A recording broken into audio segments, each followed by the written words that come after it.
महाराष्ट्र सरकार ने deputy CM Sunetra Pawar को पुणे और बीड जिले का गार्जियन मिनिस्टर यानी पालक मंत्री नियुक्त किया है।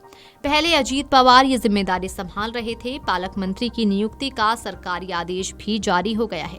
महाराष्ट्र सरकार में अजीत पवार के पास वित्त मंत्रालय भी था, लेकिन सुनेत्रा पवार को शपथ के बाद ये विभाग नहीं मिला। उन्हें excise, sports and youth welfare, अल्पसंख्यक विभाग और वक्फ बोर्ड की जिम्मेदारी दी गई थी। इन सबके साथ उनके पास अब 2 जिलों के पालक मंत्री की भी जिम्मेदारी संभालनी होगी। दिवंगत अजीत पवार से पहले बीड के पालक मंत्री की जिम्मेदारी धनंजय मुंडे संभाल रहे थे, लेकिन सरपंच संतोष देशमुख मर्डर केस में उनके करीबी का नाम सामने आने के बाद मुंडे ने महाराष्ट्र के मंत्री पद से इस्तीफा दे दिया और जिम्मेदारी अजीत पवार के पास चली गई।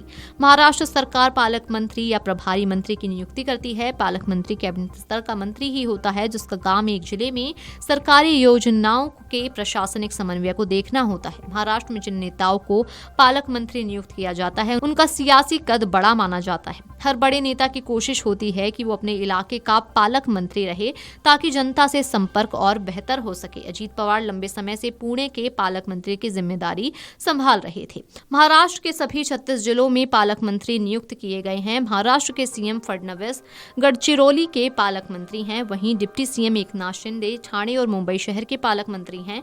महाराष्ट्र बीजेपी के पूर्व अध्यक्ष चंद्रशेखर बावनकुले नागपुर के पालक मंत्री हैं। बता दें कि अजीत पवार का एक प्लेन क्रैश में बीते बुधवार को निधन हो गया था। वो 67 साल के थे। अजीत पवार बारामती में पार्टी की एक सभा को संबोधित करने जा रहे थे, तभी विमान रनवे से पहले दुर्घटनाग्रस्त हो गया था। अजीत पवार के निधन के महज 3 दिन बाद सुनेत्रा पवार का उप मुख्यमंत्री पद की शपथ लेना कई सवाल खड़े कर रहा है। सुनेत्रा की चुनावी करियर की शुरुआत 2024 के लोकसभा चुनाव से हुई, जब वे बारामती निर्वाचन क्षेत्र से राष्ट्रवादी कांग्रेस पार्टी के टिकट पर उतरी। इस चुनाव में उन्होंने अपनी ननद और शरद पवार की बेटी सुप्रिया सुले के खिलाफ चुनाव लड़ा, जो पवार परिवार और पार्टी में विभाजन का प्रतीक बना। हालांकि इस चुनाव में उन्हें हार का सामना करना पड़ा। लोकसभा चुनाव के बाद उन्हें जून 2024 में राज्यसभा के लिए नामित किया गया। बता दें कि सुनेत्रा पवार केवल एक राजनीतिक चेहरा ही नहीं, बल्कि पर्यावरण संरक्षण और ग्रामीण सशक्तिकरण के क्षेत्र में सक्रिय भूमिका निभाने के लिए भी जानी जाती हैं। वो राज्यसभा सांसद हैं और 2010 में उन्हें एनवायरमेंटल फोरम ऑफ इंडिया यानी EFOI की स्थापना की थी। उनके नेतृत्व में जैव विविधता संरक्षण, जल प्रबंधन, सूखा नियंत्रण और संकटग्रस्त प्रजातियों की रक्षा जैसे कई जमीनी अभियान चलाए गए हैं। Video desk amarujala.com। अगर आप ये वीडियो YouTube पर देख रहे हैं तो हमारे चैनल को सब्सक्राइब कर बेल आइकन दबाएं, और Facebook पर देख रहे हैं तो हमारे पेज को लाइक करें।